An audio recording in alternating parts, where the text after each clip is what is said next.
Hey guys, welcome to my channel Tonni and moms blog. তোমরা সবাই কেমন আছো? আশা করছি ভালো আছো, আর আমিও ভালো আছি। আজকে আমার মামার জন্য দুই ধরনের কেক বানিয়ে দিবে। তার জন্য লাগবে 1 কাপ ময়দা, তেল, কিশমিশ, লবণ, চিনি, 1 কাপ পরিমাণ দুধ, ঘি, বেকিং সোডা এবং বেকিং পাউডার আর 2টি ডিম আমি আগে থেকে ভেঙে নিয়েছি। এখন আমি ডিমের সাথে তেলটা অ্যাড করে দিচ্ছি।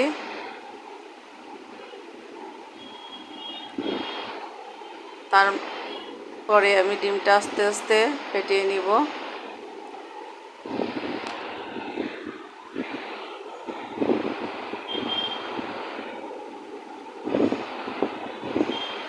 ডিমটা ফেটানো হয়ে গেলে এর মধ্যে দিয়ে দিব দুধ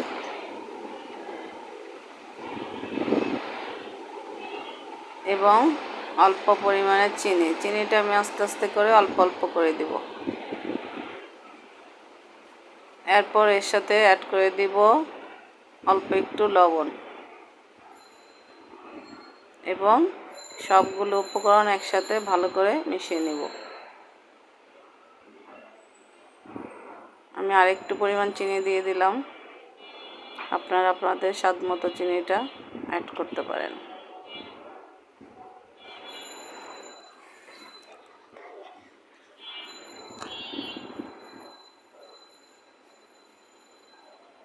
এমনভাবে চিনিটাকে মেশাতে হবে যাতে চিনির দানাগুলো না থাকে, তাহলে কেকটা খেতে ভালো হবে না। এরপর আমি দিয়ে দিব ময়দা। উপকরণগুলোর সাথে ময়দাটা আমি ভালোভাবে মিশিয়ে নিব যাতে কোনো লাম্পস বা দলা না থাকে, তাহলে কেকটা ভালো হবে না। আমি আরেকটু ময়দা অ্যাড করে দিলাম। পুরো 1 কাপ ময়দাই এখানে আমি দিয়ে দিব এবং ভালোভাবে ফেটিয়ে নিব।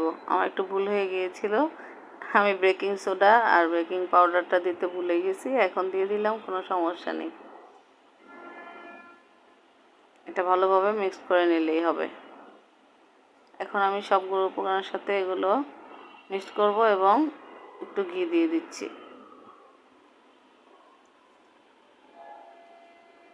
ঘি, বেকিং সোডা এবং বেকিং পাউডারটা আমি আবার ভালোভাবে উপকরণগুলোর সাথে মিশিয়ে নিব। এমনভাবে মেশাতে হবে যাতে কোনো লাম্পস না থাকে, তাহলে কেকটা ভালো হবে না।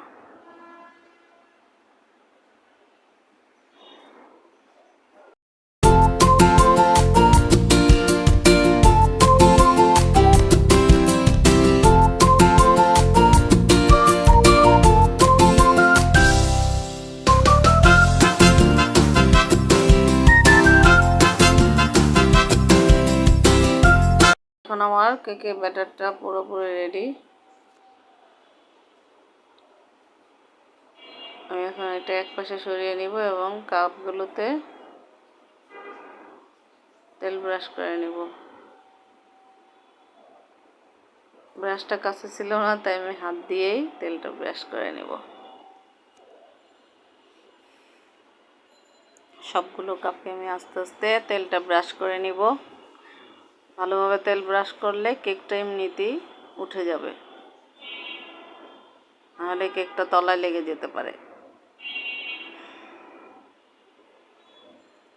এভাবে সবগুলো কেকের জন্য আমি সবগুলোকে তৈরি করে নেব তেল মেখে। আমি কাপগুলোতে আরেকটু তেল দিয়ে দিলাম।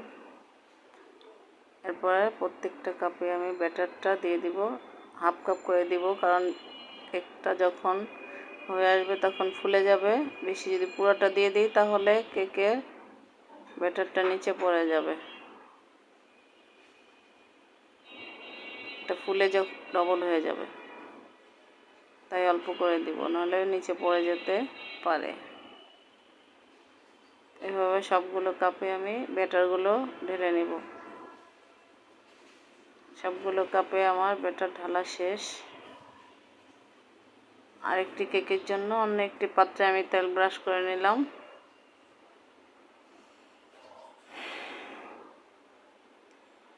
এখানে সম্পূর্ণ কেকের ব্যাটারটা আমি ঢেলে নিব আরেকটি কেক তৈরি করার জন্য। এদিকে আমি চুলায় একটি ফ্রাই প্যান বসিয়ে দিয়ে এসেছি গরম হওয়ার জন্য। কেকটা বসানোর আগে ফ্রাই প্যানটা আপনারা ভালোভাবে গরম করে নেবেন। উপর দিয়ে কিছু কিশমিশ ছিটিয়ে দিলাম, দেখতে ভালো লাগবে, খেতেও ভালো লাগবে। ড্রাই ফ্রুটস যা থাকবে সেগুলোই দেওয়া যাবে। আমার কাছে কিশমিশ ছিল তাই আমি এই কিশমিশই দিয়ে দিলাম।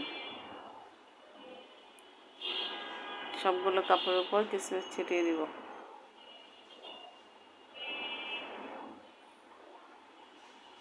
সবগুলো কাপে কিশমিশ দেওয়া হয়ে গিয়েছে আমার। এখন আমি একটু কাপগুলো ঝাঁকিয়ে নিব, নাহলে কেকের ভিতরটা ফাঁকা থাকবে। এখন চুলায় দেওয়ার জন্য আমি কাপগুলোকে নিয়ে যাব এবং একটু একটু করে ফ্রাই প্যানের উপরে বসিয়ে দেব।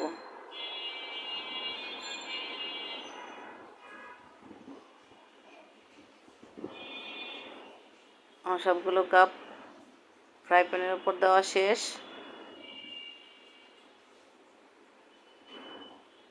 এখন আমি একটা ঢাকনা দিয়ে ভালো করে ঢেকে দিব, যাতে বাহির থেকে কোনো বাতাস না ঢুকতে পারে। আর চুলার আঁচটা রাখবো মিডিয়াম লোতে।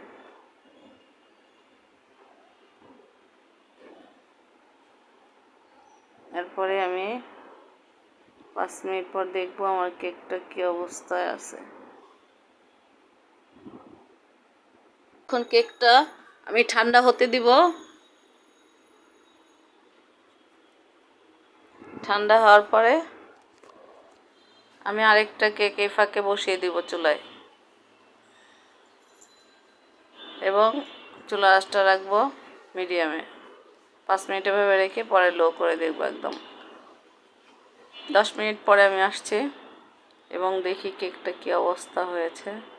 দেখুন কত সুন্দর করে কেকটা উঠে গিয়েছে এবং কতটা সুন্দর হয়েছে।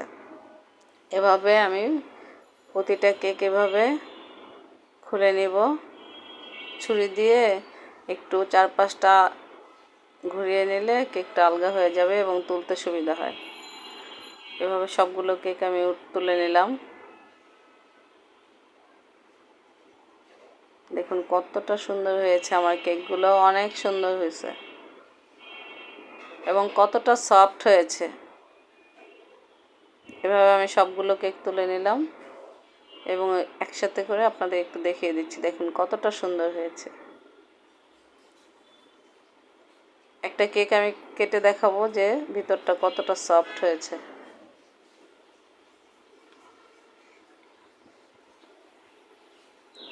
এরপর আমি আবার চলে আসছি আমার বাকি একটা কেক আছে সেটা দেখার জন্য যে কি অবস্থাটা হয়েছে কিনা।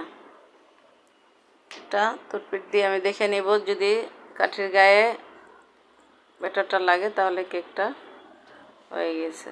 এটা আমি ঠান্ডা হতে দিয়েছিলাম, 10 মিনিট পরে এসে দেখলাম এটা কি অবস্থা হয়েছে। 10 মিনিট পরে দেখি আমার কেকটা সুন্দরভাবে উঠে আসছে পাত্রের গা থেকে। খুব সুন্দর হয়েছে এই কেকটাও। ঠান্ডা হওয়ার আগে কেকটা তোলা যাবে না, তাহলে কেকটা ফেটে যাবে এবং উঠবে না পাত্রের গা থেকে। আপনাদের এখন একটু আমি কেকটা কেটে দেখাচ্ছি কি অবস্থায় আছে এবং কতটা সুন্দর হয়েছে।